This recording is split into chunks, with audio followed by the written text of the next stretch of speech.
সেই বুখারীতে এসেছে আল্লাহ তাআলা কিয়ামতের দিন সাইয়েদনা নূহ আলাইহিস সালামকে বলবেন, নূহ তুমি কি দাওয়াত পৌঁছিয়েছো তোমার উম্মতের কাছে? নূহ আলাইহিস সালাম বলবেন, হ্যাঁ আমি পৌঁছিয়েছি। এবার নূহের উম্মতকে আল্লাহ জিজ্ঞেস করবেন, এ নূহের উম্মতেরা, তোমাদের নবী নূহ কি দাওয়াত পৌঁছিয়েছে? নূহের উম্মত বলবে, না আল্লাহ, আমাদের কাছে কোনো সতর্ককারী আসে নাই, কোনো নবী টবি আসে নাই, কোনো দাওয়াতও আমরা পাই নাই, আপনারাও চিনি নাই, জান্নাতও চিনি নাই, জাহান্নামও চিনি নাই। নূহ আলাইহিস সালাম বিপদে পড়ে যাবেন। তখন আল্লাহ বলবেন, নূহ তুমি বললা পৌঁছিয়েছো, তোমার উম্মত বলে কিছু পায় নাই। নূহ তোমার কি কোনো সাক্ষী আছে? তোমার কথা আর তোমার উম্মতের কথা তো মিলে না। তুমি বললা তুমি আমার নির্দেশনা দাওয়াত পৌঁছে দিয়েছো, কিন্তু তোমার উম্মত বলে পায় নাই। নূহ তোমার পক্ষে কোনো সাক্ষী আছে? নূহ আলাইহিস সালাম বলবেন, আছে। কে? উম্মতে মুহাম্মাদী। তখন আমরা বলবো, আল্লাহর নবী নূহ আলাইহিস সালাম তিনি আপনি যা যা বলেছেন ঠিক তা তার উম্মতের কাছে পৌঁছে দিয়েছে। এবার নূহের উম্মতের সাথে আমাদের ঝগড়া লাগবে। তারা বলবে, তোমরা আসছো আমাদের হাজার হাজার বছর পরে, তোমরা কি করে জানলা? তোমাদের সাক্ষী ধর্তব্য হবে না? আমরা তখন বলবো, আমাদের কোরআনে তোমাদের নবীর নামে আল্লাহ তাআলা একটা সূরা নাজিল করেছেন, সূরাতে নূহ। আওয়াজ করে পড়েন আল্লাহু আকবার। আমরা বলবো, আমাদের কোরআনে তোমাদের নবীর কথা আল্লাহ আমাদেরকে জানিয়েছেন, দিন রাত এক করে তোমাদের কাছে তিনি দাওয়াত পৌঁছেছেন। তোমরা কানের মধ্যে হাত দিয়ে রাখতা, চেহারাটা কাপড় দিয়ে ঢেকে রাখতা, আল্লাহর নবী নূহকে পিটিয়ে ছালা দিয়ে পেঁচিয়ে তোমরা পাহাড়ে তুলে রেখে আসতা, সব আমরা জানি। আমরা যখন বলবো এই কথা, নূহের উম্মত চুপসে যাবে। তখন আমরা সত্য বলেছি কিনা এটা আল্লাহ তাআলা জানতে চাইবে বিশ্বনবীর কাছে। তখন বিশ্বনবী আমাদের পক্ষে সাক্ষী দিবেন। আওয়াজ করে বলেন আল্লাহু আকবার।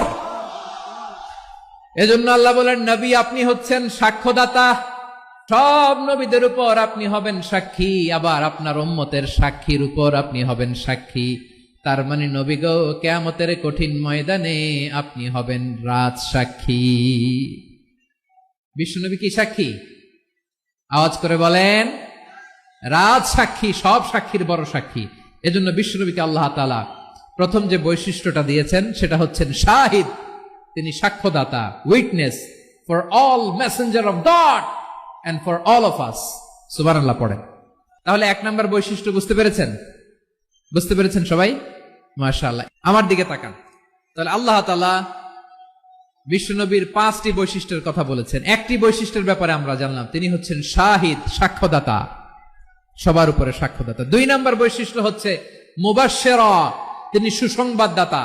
আওয়াজ করে আমার সাথে বলো, মুবাশশিরা মানে সুসংবাদদাতা। তিনি আল্লাহর রহমতের সুসংবাদ দেন, তিনি জান্নাতের সুসংবাদ দেন।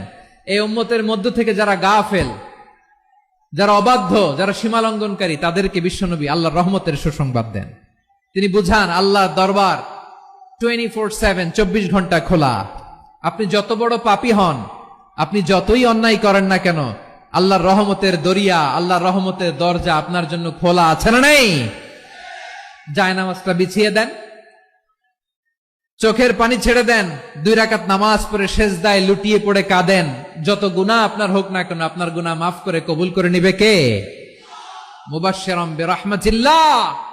বিশ্বনবী তিনি সুসংবাদদাতা, বেয়ারার অফ গ্ল্যাড টাইডিংস, সুসংবাদ দেন।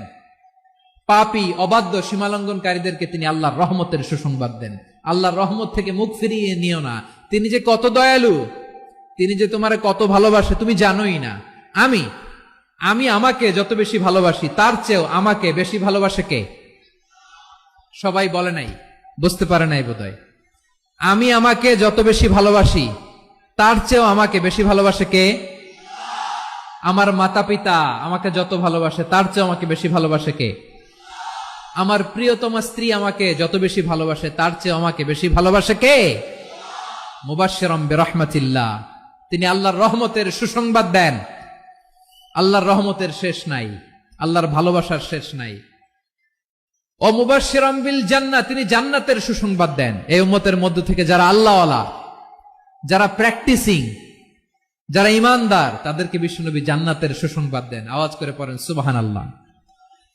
এজন্য রব্বুল আলামিন বিশ্বনবীর পরিচয় অন্য আয়াতে এভাবে তুলে ধরেন, ওয়ামা আরসালনাকা ইল্লা কাফাতান লিন্নাসি বাশীরা ওয়া নাযীরা। নবী হে, আমি গোটা জগৎবাসীর জন্য আপনাকে সুসংবাদদাতা এবং সতর্ককারী করে জমিনে প্রেরণ করেছি। মুবাশশিরাম বিল জান্নাহ, তিনি জান্নাতের সুসংবাদ দেন, তিনি আশা জাগান। নবীর কথা শুনলে মানুষ বুকে আশা ফিরে পায়। আমার নবী কাউকে হতাশ করেন না। হতাশা বিশ্বনবীর ডিকশনারিতে নাই।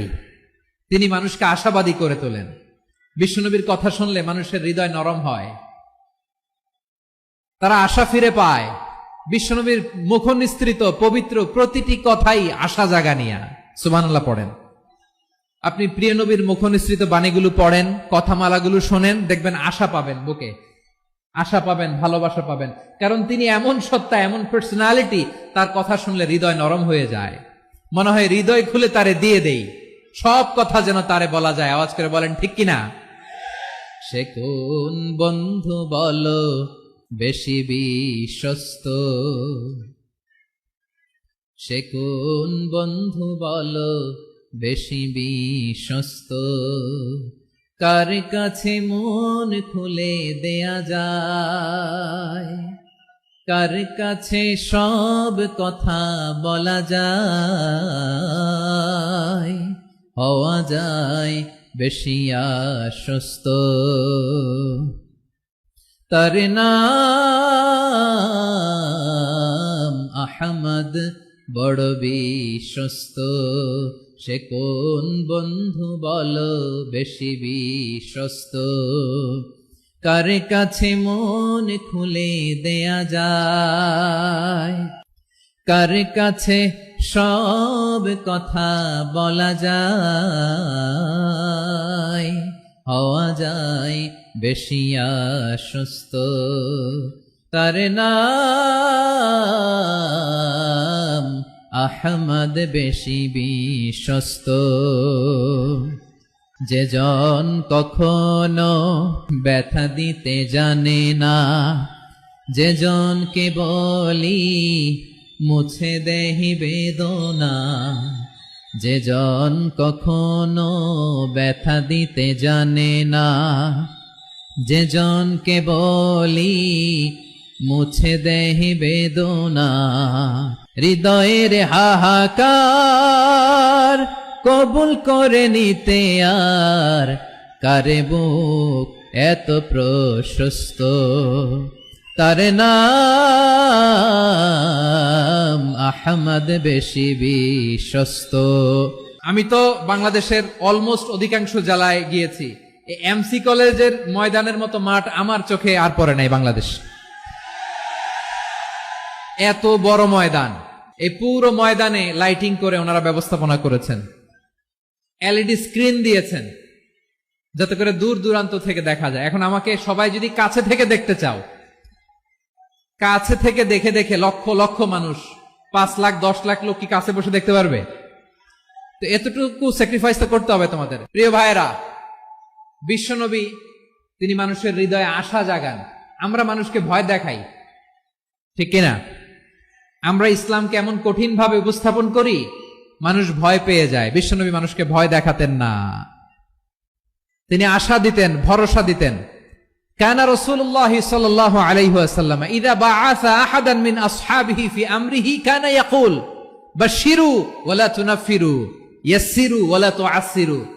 কাউকে কোনো দায়িত্ব দিয়ে পাঠালে সাহাবাদেরকে তিনি বলে দিতেন প্রত্যেককে যে বাশশিরু ওয়ালা তুনাফিরু, মানুষকে সুসংবাদ দিও, দিন থেকে ভাগিও না, সহজভাবে ইসলামকে উপস্থাপন করো, ইসলামের শিক্ষাটাকে জটিল করে উপস্থাপন করো না। সুবহানাল্লাহ, কত চমৎকার, কত সুন্দর আমাদের ধর্ম।